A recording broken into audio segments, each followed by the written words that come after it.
morning, dear students. I am lecturer Murad Khitani from Rajesh Shah Junior College, Pandakoda.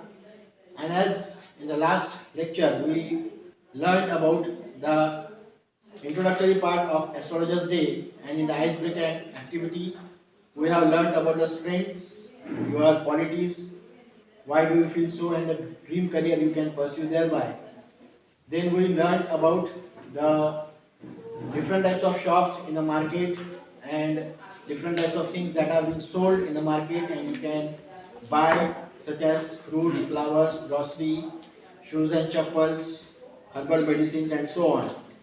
And as we know that there are various types of people doing various types of businesses, jobs in the local market, and you can see the astrologer who have having different kinds of things such as parrot, cards, palmyra, pen and so on, and mystic chart. And he is there to show you your fortune and future. And there are some types of blind beliefs in the society such as cawing of a crow, crossing of a cat on the path and so on. And these beliefs are blind beliefs because without logic. And as we know that R.K. Narayan is a very famous writer and he has written different types of books, writings, novels and so on.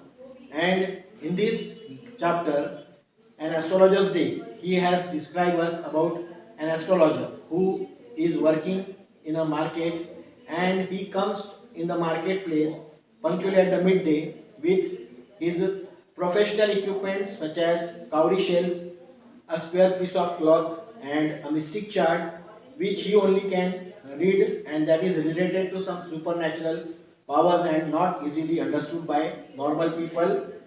And he has having a forehead which is resplendent, means bright, dazzling and impressive, sacred ash and a vermilion, and his eyes have a sparkling quality and he has having a gleam that is the result of his continuous experience to search for customers, and his customers are simple people who gets attracted towards him and they felt comforted, and his position is so that his two eyes are very sharp and his forehead is painted and he has a whisker which is dark in color and that is streaming down his cheek, and his eyes have half wits, and his effect attracts the people towards him, and to make more effective his impression he wears a turban around his head,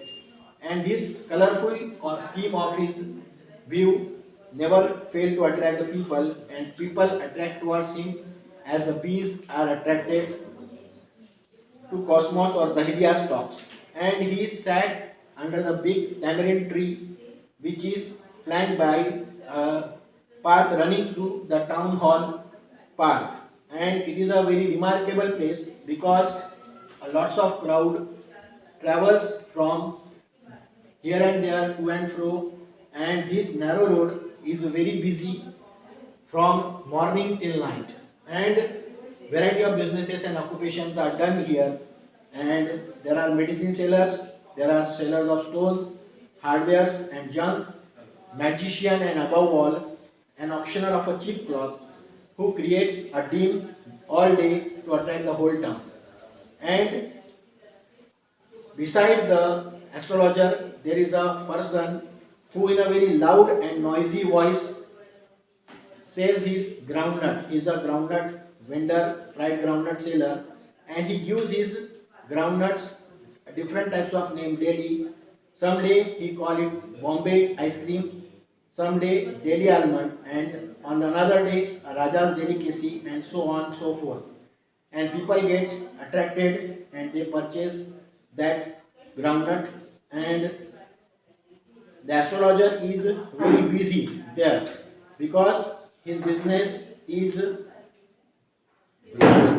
in the light that is coming from that groundnut vendor, and as that area has an attraction he has the benefit of municipal lighting too, because he sat near that municipal light below the tamarind tree. And another part is that the shop is the shop lights also helps him to get attracted the people around him. And again, one or two hissing gas light, what we call gas batti in Marathi in those days, and some naked flares stuck on poles are lit up by old cycle lamps.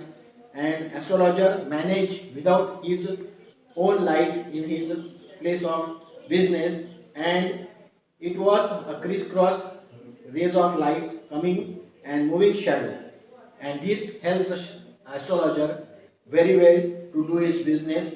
And for the simple reason that he is not intended to be an astrologer when he began his life. He was a very simple man, and he himself was not aware about what is going to happen in his own life the very next moment.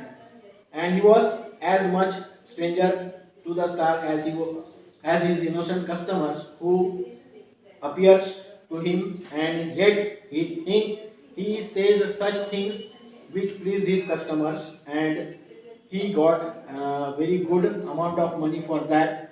And that was the reason, because he has a practice, he has a shrewd guesswork. All the same, it was as much as an honest man's labor as any other. His business is defined here by R.K. Narayan as a very honest man's labor as any other, and he deserved the wages he carried home at the end of the day. And talking about his previous life, he left his village without any previous thought or plan, and his forefathers were working on their fields and agricultural farms and tilling the land, living, marrying, and ripening in their cornfields and ancestral homes. But he don't want to be that life, and so he left the town, his village, without telling anyone, and he could not rest till he left it behind a couple of 100 miles. To a villagers, it is a great deal if an great distance is crossed. He had a working analysis of human life, and he knows that there are different types of troubles in every man's life, such as marriage, money, and tangles of human lives. And as he has a practice of long time, it has sharpened his perception. And when a person come to him to show him his hand, he easily get to know what is his or her problem, and he charge up 3 pies, months paisa.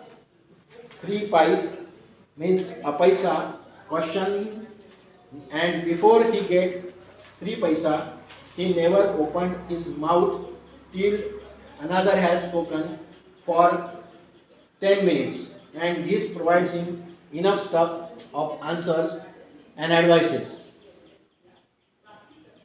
Okay, so we'll continue with the lesson in the next chapter, in the next period. Thank you.